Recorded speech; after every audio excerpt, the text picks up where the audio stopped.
मेघालय में यात्रा का चौथा दिन। इस दिन हमने नौकालिकाई वाटरफॉल को विजिट किया, डबल डेकर ब्रिज तक के लिए ट्रैक किया, रात को नोंगरियाट गांव में एक हट में रुके, वहीं डिनर किया और सबसे कमाल की बात ये कि इसी दिन हम 2 से 5 भी हुए। मुझे और गौरव को इसी दिन 3 बंगाली दोस्त और मिले, रोहित आचार्य, दीपक शर्मा और राहुल। इनका गांव बांग्लादेश से लगे हुए भोलागंज में है। अगले दिन हम इनके गांव भी गए और वहां पर लंच भी किया, लेकिन उससे पहले इस दिन को हम पांचों ने खूब जिया।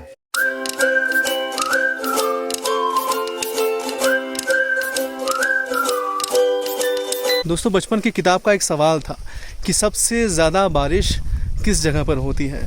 आज उस सवाल का जवाब भले बदल चुका हो, लेकिन हमारे जहन में उस सवाल का वही जवाब आज भी ज़िंदा है जिसे हमने बचपन में पढ़ा था। उस सवाल का जवाब चेरापूंजी था और आज मैं चेरापूंजी में ही खड़ा हूँ। आज मौसिनराम में सबसे ज़्यादा बारिश होती है, वो भी पास में ही है, लेकिन चेरापूंजी की भी अहमियत है। यह सबसे अधिक बारिश वाले क्षेत्रों में गिना जाता है। तो आइए चेरापूंजी देखते हैं कि कैसा है यहाँ का नज़ारा, कैसा सफ़र है यहाँ का, आप कैसे पहुँच सकते हैं और भी आसपास क्या क्या चीज़ें हैं देखने के लिए।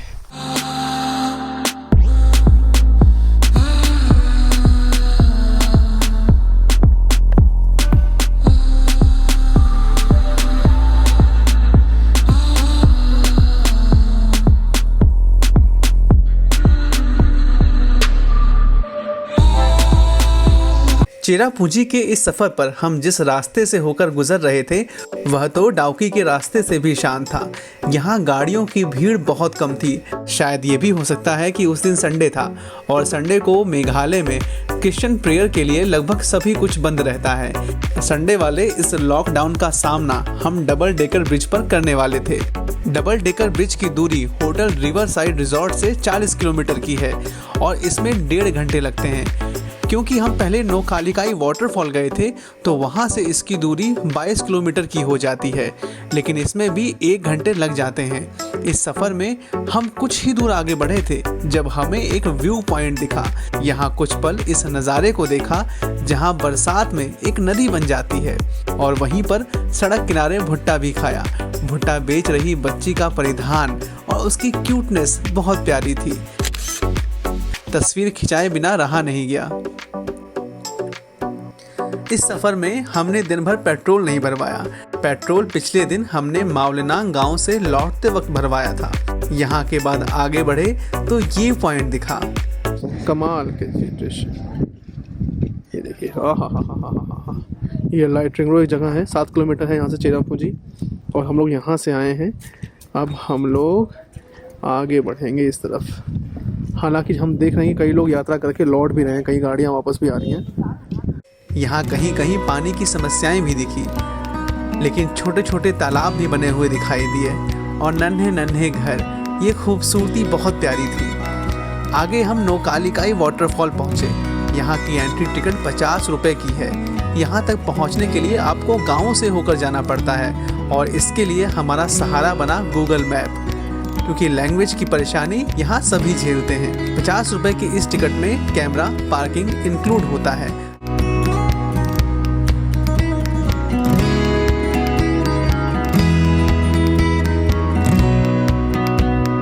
हमने वहाँ पे स्कूटी लगाई है, 50 रुपये का फेयर हमने आगे दिया और यहाँ पे कुछ शॉप्स बनी हुई हैं जो खाने पीने और यहाँ के जो लोकल आइटम्स है खरीदारी के लिए, शॉपिंग के लिए, वो है। यहाँ पे लोगों ने गाड़ियाँ खड़ी की हुई हैं अपनी। और मुझे तो लगा था कि वाटरफॉल सूखा होगा, कुछ देखिए ऊपर से कुछ दिख नहीं रहा है, लेकिन जब मैं नीचे गया, देखिए नीचे इन द सेंस कि जब मैं नीचे देखा, मैं आगे आया और ये देखिए अब आप, हा, मज़ा आया कि नहीं आया ये बताइए। नीला नीला पानी कैसे जमा है वहाँ पे। मतलब सुना तो हाईएस्ट वाटरफॉल की लिस्ट में मैंने सुना था इसको। हाँ। कि 3 या 4 नंबर पे आते हैं। काफ़ी हाइट पे है। और दूसरी बात सिंस यहाँ पे बारिश ज़्यादा होती है करके काफ़ी वॉल्यूम रहता है पानी का यहाँ पे। हाँ। अभी भी आप देख सकते हो दिसंबर में भी काफ़ी मानसून में निश्चित ही जब अपने पूरे शबाब पर होता होगा तब इसकी जो खूबसूरती है वो गजब की होती होगी और ज़्यादा। वहाँ तक का ट्रैकिंग पॉइंट है, लोग वहाँ तक ट्रैक करते हैं उस पॉइंट तक जहाँ से ये गिर रहा है। हालांकि वो उसके भी अपने रिस्क फैक्टर्स हैं। इसकी जो कुल दूरी है वो 32 किलोमीटर है। कहाँ से? जो ट्राई जंक्शन है उमकोट नदी का और चेरापूंजी के रास्ते का, उस ट्राई जंक्शन से इसकी जो कुल दूरी है वो 32 किलोमीटर है। हम लोगों ने 32 किलोमीटर का सफ़र तय किया था। नौकालिकाई वाटरफॉल से जो नज़ारा दिखा वह गजब का था। सर्दी के मौसम में वाटरफॉल बहुत खूबसूरत लग रहा था। पानी एकदम नीला था। मैं बहुत देर तक उसे एकटक देखता रहा। ये वाटरफॉल देश के टॉप 3 वाटरफॉल में आता है। यहीं पर हमने लंच किया। 150 रुपये में एक प्लेट खाना, भरपेट खाना लंच किया अपना। और यहाँ पर वेज और नॉन वेज दोनों ही फूड अवेलेबल हैं।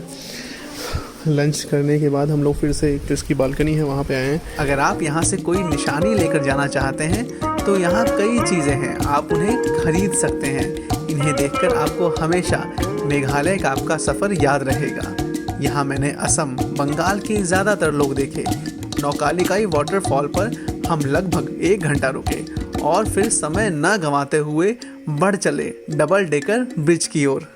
रास्ता ऐसा था कि क्या कहा जाए। यहाँ लगा कि किताबों में जिस चेरापूंजी को पढ़ते हुए बचपन से हम बड़े हुए हैं वह ऐसा ही तो था। नेचर की गोद में हम चले जा रहे थे। जंगल से घिरा हुआ ये इलाका बेहद शांत था और सड़कें बेहद खूबसूरत। हम लोग चेरापूंजी में नौखालिकाई जो वाटरफॉल है उसको हम लोग देखने के बाद हम लोग आगे बढ़े हैं। जो लिविंग रूट ब्रिज है, इसकी फ़ोटो आपने गूगल पे और कई वीडियोस में आपने देखा होगा।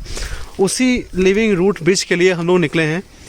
और एक गांव पड़ा है आखिरी गांव के बाद, आखिरी गांव बीतने के बाद पूरा ये घना जंगल है। देखिए, अगर मैं दिखाऊँ आपको, ये देखिए घना जंगल है पूरा और कोई गांव नहीं है पूरे रास्ते भर में, जो भी किलोमीटर की दूरी बची है। और फिर देखिए ये कितना एकदम ब्रॉड एकदम लैंड का एरिया हम देख पा रहे हैं। वो नदी बह रही है, कोई गजब का व्यू है। और रोड देखिए जंगलों से होके गुजर रहा है। ये डबल डेकर ब्रिज के रास्ते में हम बहुत कंफ्यूज हुए, सिंगल डेकर और डबल डेकर ब्रिज को लेकर। हमें लगा कि इनके रास्ते अलग अलग हैं, लेकिन इनका रास्ता एक ही है। आपको एक ही जगह अपना व्हीकल लगाना होता है और ट्रैक करके आप इन दोनों तक पहुंचते हैं। हालांकि दोनों एक ही रास्ते में हैं, पर इनका ट्रैक पॉइंट थोड़ा अलग है। एक तिराहे से पहले हमें एक गाड़ी दिखी जिसमें टूरिस्ट शिलोंग जा रहे थे। वे भी डबल डेकर देखने के लिए आए थे। उन्होंने बताया कि संडे की वजह से आज डबल डेकर बंद है।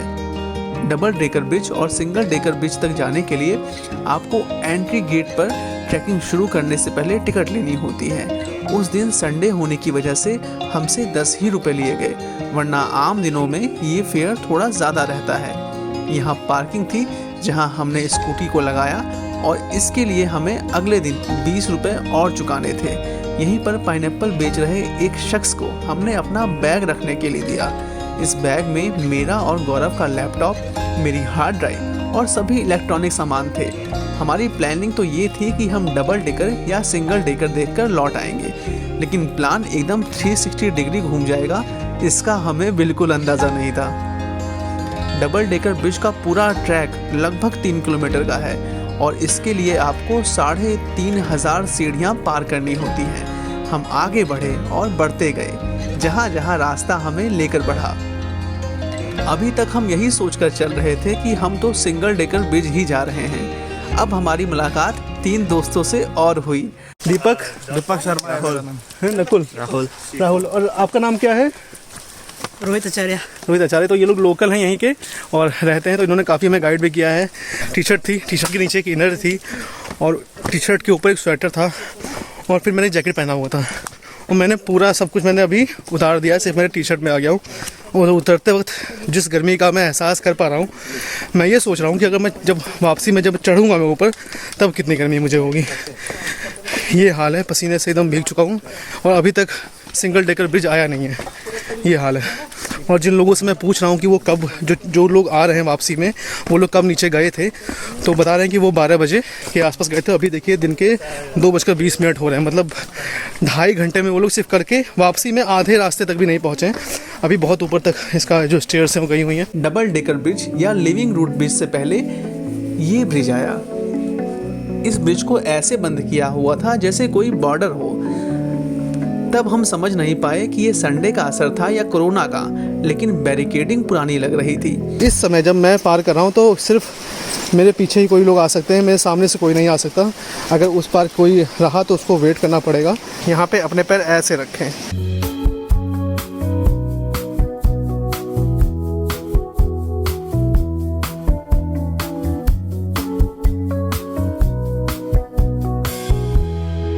वापसी में हमने इसी नदी को नीचे से पार किया। वह शॉर्टकट था। तब जाकर मामला क्लियर हुआ। दरअसल ऊपर पुल खतरनाक साबित न हो, इसलिए लोगों को नीचे से जाने की सलाह दी जाती है और ब्रिज को बंद कर दिया गया है। अब उस दिन संडे की वजह से कोई ऐसा शख्स नहीं था जो हमें बता सके कि ऊपर से नहीं जाकर आप नीचे से जा सकते हैं। खैर, हमने पुल से ही नदी को पार किया। अब हमें कोई भी वापस लौटता हुआ नहीं दिखाई दे रहा था। मतलब ये कि सभी सिंगल डेकर ब्रिज से लौट रहे थे। इसका रास्ता हमने पीछे कहीं छोड़ दिया था। यहाँ एक ग्रुप दिखा। उन्होंने कहा कि वे डबल डेकर ब्रिज से लौट रहे हैं और उन्होंने हमें बताया कि अगर हम वहाँ के गांव वालों से रिक्वेस्ट करेंगे तो वे हमें जाने देंगे। हालांकि जितनी आसानी से उन्होंने ये कह दिया, उतना आसान मामला था नहीं। और 1:30 बजे के थोड़ा सा बाद हमने चलना शुरू किया था और 1 घंटे होने को है। सेक्रेड ग्रेव उनका ब्यौरा दिया गया है। संडे बंद है तो ताला नहीं खुलेगा। लोग कह रहे हैं कि संडे है और ताला नहीं खुलेगा। Watch your steps. स्विमिंग करना अलाउ नहीं है, क्लाइंबिंग कैंपिंग अलाउ, ये सब अलाउ नहीं है। तो ये सब कुछ जानकारी है इसके बारे में।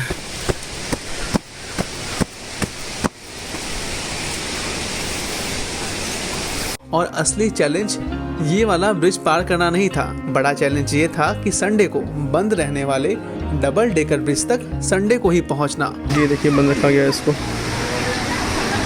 जब हम इस पुल तक पहुंचे तो 2 बच्चे ताला लगाकर अंदर खड़े थे। ये बच्चे 2 से 3 हुए और 4 भी हुए। मैंने इन्हें आवाज़ लगाई तो एक लड़का आया। इनसे रोहित ने अपनी लोकल लैंग्वेज में बात की। वह किसी के पास गया, फिर पूछ कर आया।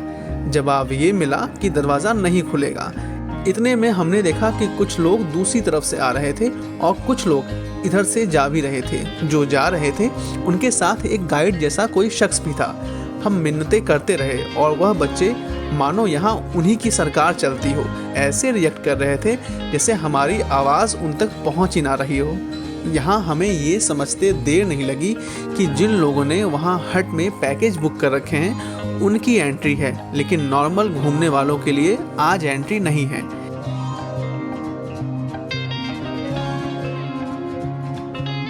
हमारी एंट्री तो हो गई है, लेकिन मैं आपसे जो आपको मैं सुझाव दूंगा, सजेशन दूंगा, वो यही दूंगा कि आप लोग संडेज़ को ना आए, क्योंकि ये लोकल लोगों का एक तरह से, आप जो भी कह लें, लोकल लोगों ने इस पर एक तरह से नियम लगा रखा है कि वो संडे को इसे क्लोज़ रखेंगे। संडे को इसलिए क्योंकि संडे को एक तरह से जो गैदरिंग होती है, यहाँ की कम्युनिटी की गैदरिंग होती है और संडे को ही उनकी प्रेयर्स होती हैं, तो इसलिए वो संडे को कई चीज़ें अपने ही नियम बना के बंद कर देते हैं। और हमने बहुत ही निवेदन किया, बहुत चीज़ें उनको कही हमने। होता है ना कि बहुत सी आपको अनऑफिशियली कई बातें वो कहनी पड़ती हैं, और फिर जाके उन्होंने ये गेट खोला है डबल डेकर ब्रिज के लिए, जो यहाँ मेघालय में चेरापूंजी में है। नीचे देखिए नदी बह रही है। मैं इस मौके को किसी भी कीमत पर गंवाना नहीं चाहता था। भले ही मुझे 2 घंटे और यहाँ बैठना पड़ता, लेकिन आज मैं इसको देख के ही जाता, क्योंकि कल मुझे शिलोंग पहुँचना है किसी भी हालत में। ये गाँव है और ये देखिए एक जड़ है, उसने अपने आप पुल का रूप ले लिया है। गजब का व्यू है ये। जब प्रकृति खुद ही रचनाएं तैयार कर देती है, उसका एक नमूना है। देखिए, जब हम अंदर गए तो वह बच्चा जो हमारे चिल्लाने पर भी मानो अपने कान में तेल डालकर बैठा हुआ था, वह हमें इस हट पर लेकर आया। ये था सेंटीना होम स्टे। पहले तो हमें खुशी हुई कि चलो एंट्री तो मिली, अब हम डबल डेकर ब्रिज देख पाएंगे और खाली हाथ नहीं लौटेंगे। लेकिन अड़चन ये थी कि यहाँ रुकने वाली बात से पीछा कैसे छूटे, क्योंकि सामान तो हमारा दूसरी ओर था। हमने सेंटीना होमस्टे की ओनर सेंटीना जी को 500 रुपये दिए और रिक्वेस्ट की कि हमें डबल डेकर ब्रिज देखकर लौट जाने दीजिए। उन्होंने कहा कि नहीं, मैं रुपए ऐसे नहीं लूँगी। ये बातें उन्होंने लोकल भाषा में रोहित से की। उन्होंने कहा कि आपको यहाँ रुकना ही होगा। लंबी बातचीत के बाद हम रुकने को तैयार हुए। सेंटीना जी से रिक्वेस्ट की कि किसी आदमी को भेजकर हमारा सामान मंगवा लें। हमने 500 रुपये इस चीज़ की भी तय कर लिए।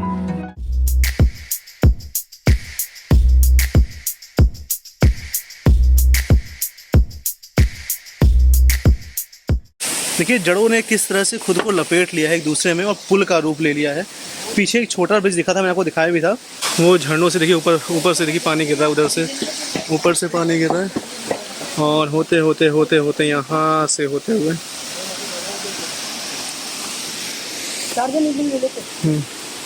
ये है डबल डेकर ब्रिज, इसे लिविंग रूट ब्रिज भी कहते हैं। तो चेरापूंजी में किस तरह से जो प्रकृति है, कुदरत ने अलग अलग तरीके से अपनी विधा को गढ़ा है, इसका एक उदाहरण हम देखते हैं। न सिर्फ बारिश की कहानियाँ हम सुनते हैं यहाँ पर कि कैसी बारिश हुआ करती थी, बल्कि आज हम ऐसे उदाहरण भी देखते हैं जिसे कुदरत ने अपने हाथों से बनाया है। ये जो पीछे पुल है, इसे किसी इंजीनियर ने नहीं बनाया है, इसे कुदरत ने खुद बनाया है। और देखिए बड़ा ही अचंभित करने वाला माहौल, आप उस माहौल का एहसास ले पाते हैं जब एक के ऊपर एक दो ब्रिज, हमने एक ब्रिज तो पीछे देखा था, लेकिन यहाँ पे दो ब्रिज के ऊपर एक बनाए गए हैं और प्रकृति ने खुद ब खुद उसको तैयार किया है। ये देखिए अद्भुत कायनात है। और देखिए झरने के ठीक नीचे तो देखिए नोंगरियाट नाम है इस विलेज का, और घर किस तरह बने हुए हैं आप देखिए। हम लोग जो लिविंग रूट ब्रिज है उससे आगे बढ़ चुके हैं। बच्चे यहाँ पर खेल रहे हैं। यहाँ पे कई कैंप्स हैं, लोग वहाँ पे ठहरते हैं। हमने भी एक कैंप को चुना है।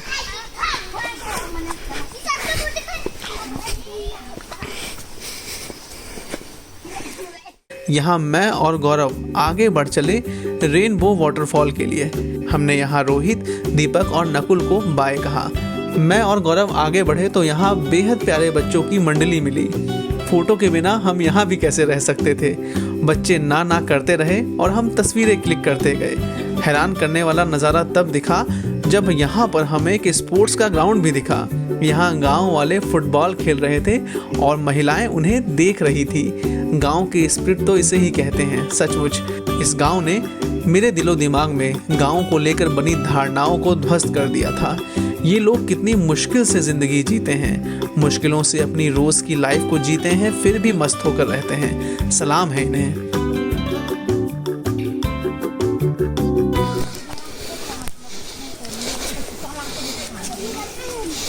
देखिए पहाड़ों पर चल के एक फुटबॉल का मैदान है जो इस बात की कहानी दिखाता है कि मनुष्य अपनी चाहतों पर अगर आगे बढ़े तो किस तरह से वो क्या क्या कर सकता है। देखिए फुटबॉल का खेल और ये ऑडियंस, ये महिलाएं जो फुटबॉल देख रही हैं। और ये देखिए यहाँ पर गेम चल रहा है, लोग हाथ सेक रहे हैं, बच्चे देख रहे हैं, बड़ी उम्र के लोग भी हैं, कुछ बच्चे भी हैं और सब मिल के खेल रहे हैं। कमाल की बात है। ये सचमुच में एक मतलब जो गाँव में जो यहाँ के जो मैं माहौल देख रहा हूँ ना, कि एक प्रगति, एक उन्नत सोच का माहौल मैं देख रहा हूँ। भले ही लोग किसी भी आर्थिक व्यवस्था में हों, लेकिन एक मैं उन्नत सोच देख रहा हूँ कि हाँ ज़िंदगी को कैसे जीना है ना गौरव, उसका मैं एक रूप देख रहा हूँ कि गांव में कैसे लोग जी रहे हैं और बहुत ही ईमानदार, अपने मतलब कि अपनी बातों पर टिकने वाले लोग हैं। ये कमाल की बात है। ये मैं और गौरव आगे बढ़ते रहे, लेकिन शाम गहरा रही थी और लैंग्वेज की परेशानी का भी हम सामना कर रहे थे। कोई बता नहीं पा रहा था कि वाटरफॉल है कहाँ और हम वहाँ पहुँच भी नहीं पा रहे थे। शाम बीत रही थी। हमने वापस लौटने का फैसला किया। रिटर्न हो रहे हैं यहाँ से हम लोग। अभी हमारा बैग और जो हेलमेट है वो ट्रैकिंग के उस पार वहीं है, तो वहाँ से एक शख्स को हमने भेजा था लेके आने के लिए, और बैग में ही पूरा लैपटॉप, हमारा हार्ड ड्राइव, सारे इम्पोर्टेंट सामान हमारे बैग में ही है, तो हमें वो भी देखना है।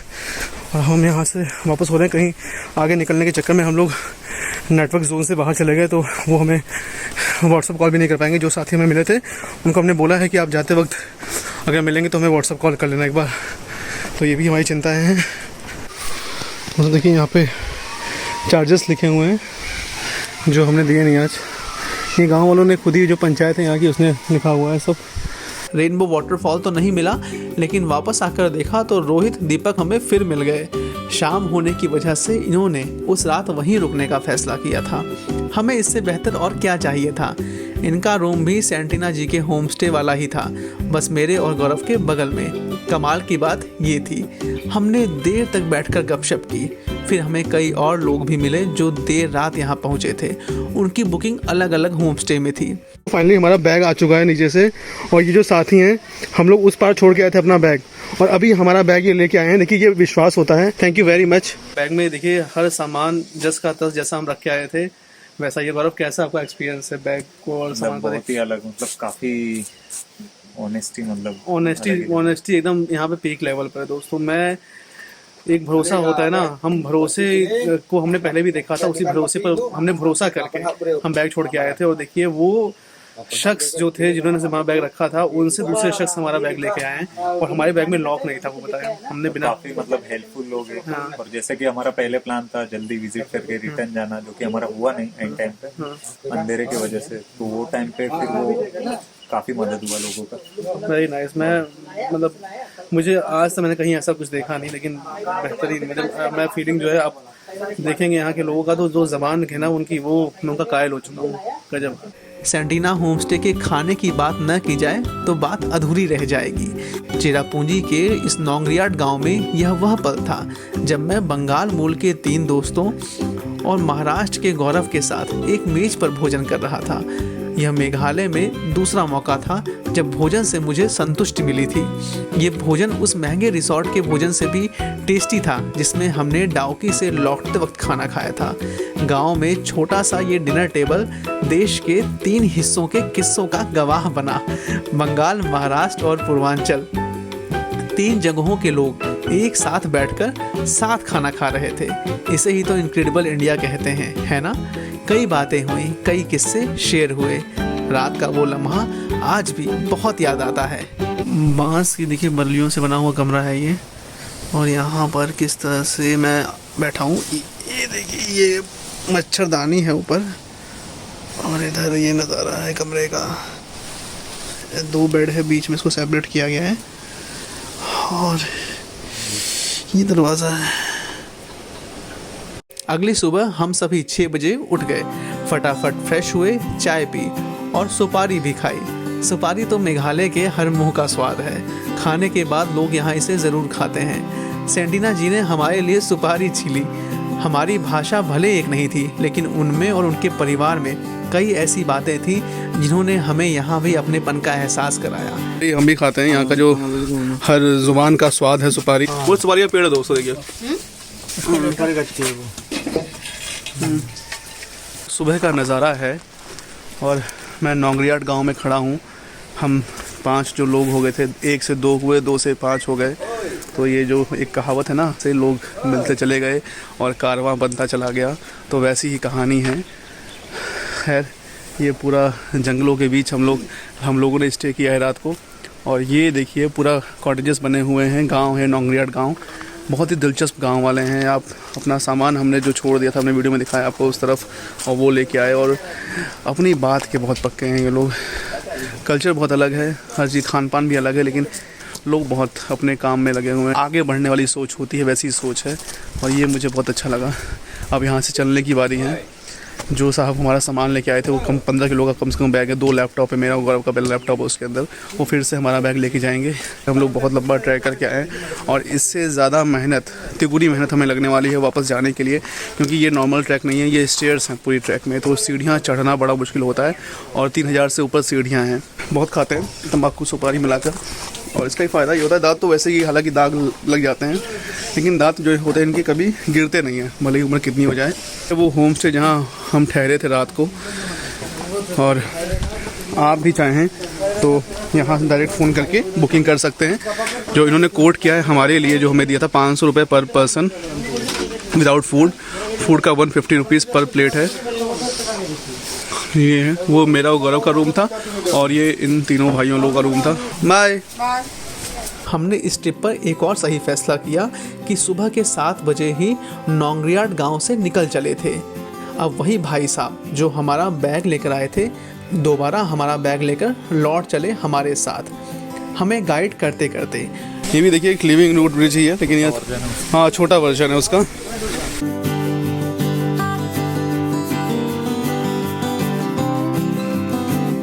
और ये देखिए ब्रिज है, थोड़ा सा ये शेक करता है, तो संभल के आप पकड़ सकते हैं इनको। मेरे भाई, मेरे दोस्त, कल कैसा लगा आपको जब आप इस पुल पे बैठे हुए थे, जब आपको अलाउ नहीं करे थे जाने के लिए? तभी तो ऐसा लग रहा था कि यहाँ से रिटर्न जाना पड़ेगा। और मतलब जो इतना दूर आए थे, मतलब काफ़ी मतलब 1.5-2 घंटा ट्रैक करके आए थे, काफ़ी नीचे उतर गए थे। और इसके बाद मतलब ना देख के जाना मतलब काफ़ी ये था। और हो गया अच्छे से हो गया। इन्होंने वापसी में वह पुल छोड़ दिया और नीचे से आए। यहाँ हम समझे कि पुल को बंद क्यों किया गया था। पूरा पानी इतना साफ। ओह